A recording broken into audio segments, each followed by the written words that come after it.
നേരത്തെ ഒരു കുട്ടി മിനി വ്ലോഗ് കണ്ടോ. പിന്നെ സെൻറ്ററിൽ നിന്ന് ഇറങ്ങാൻ വേണ്ടി പോവുക. അപ്പോൾ നാളത്തേക്ക് കുറച്ച് എഴുതി വെക്കാൻ വേണ്ടിയിട്ടുണ്ടായിരുന്നു. പുതിയ മാസം തുടങ്ങിയിട്ട് കുറേ എഴുതാണ്ടായിരുന്നു.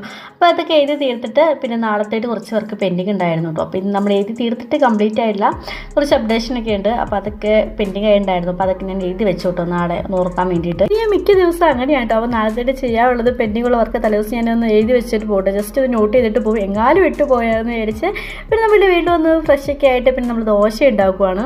പരിപാടി തൂത്തുവാലും അടിച്ചു വാരലും കാര്യങ്ങളെല്ലാം കഴിഞ്ഞിട്ട് പിന്നെ ചക്കരയും കൂട്ടി പുറത്തേക്ക് ഇറങ്ങി കേട്ടോ. ഞാൻ ഈ ശംഭുച്ചേനെ കണ്ട സന്തോഷത്തിലായിരുന്നു. ശംഭുവിൻ്റെ പുറകെ ഓട്ടമായിരുന്നു. അപ്പോൾ പോയിട്ട് ഞാൻ വിളിച്ചു തിരിവെക്കാമെന്ന് പറഞ്ഞുകൊണ്ട് ആളെ വിളിച്ചുകൊണ്ട് വന്നു. അപ്പോൾ പോയിൻ്റെ വഴിക്ക് ജസ്റ്റ് ഒന്ന് സ്ലിപ്പായി. എന്നിട്ട് ഒരു ചെരുപ്പൊക്കെ ആളിട്ട് വിളക്ക് വയ്ക്കാൻ വേണ്ടി ഇരുന്നു കേട്ടോ. വിളക്ക് വയ്ക്കാൻ വേണ്ടി ഇരിക്കുമ്പോൾ നിങ്ങൾ വിചാരിക്കും അയ്യോ എന്ത് എടുക്കണമെന്ന് വിചാരിക്കും. പക്ഷെ കുറച്ച് നേരം ആളിരിക്കുള്ളൂ. അത് കഴിഞ്ഞിട്ട് പിന്നെ ആൾ എനിക്ക് പോകും. പ്രാർത്ഥനയ്ക്കിടാന്നൊക്കെ ഞാൻ പറഞ്ഞ് ഒന്ന് സെറ്റായിട്ട് അവിടെ ഇരിക്കുന്നുണ്ട് കേട്ടോ. പിന്നെ കുറച്ച് നേരം കഴിഞ്ഞപ്പോൾ പിന്നെ നേരെ അകത്തേട്ട് കയറി പോയി. എന്നിട്ട് പിന്നെ അതേ അത്യാവശ്യം നല്ല ഇരുട്ടായിട്ടുണ്ട്. ഇന്ന് വിളക്ക് കത്തിയതിന് ശേഷമാണ് ചായ കുടിക്കാൻ വേണ്ടി പോകും. അപ്പോൾ ഞാൻ ഈ ചിക്കുറിന് ചായ കുടിക്കാൻ വേണ്ടി വന്നിരുന്നു. അപ്പോൾ അവൻ്റെ ഫേവറേറ്റ് പരിപ്പോടെയാണ് കേട്ടോ.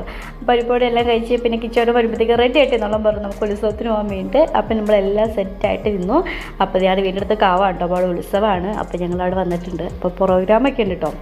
പിന്നെ കാവിൽ പോയി തൊഴുതു. അത് കഴിഞ്ഞിട്ട് പിന്നെ പ്രസാദോട്ടൊക്കെ ഉണ്ടായിരുന്നു. പിന്നെ ഇച്ചിക്കൊണ്ട് പായസമൊക്കെ വാങ്ങിച്ചു കൊടുത്തു. അതിന് ഭയങ്കര ഇഷ്ടമാണോ പാൽപ്പായസമായിരുന്നു. പിന്നെ പാൽപ്പായസമൊക്കെ അവിടെ നിന്ന് കുടിച്ച് പിന്നെ മേളിലാണ് പ്രോഗ്രാമൊക്കെ നടക്കുന്നത്.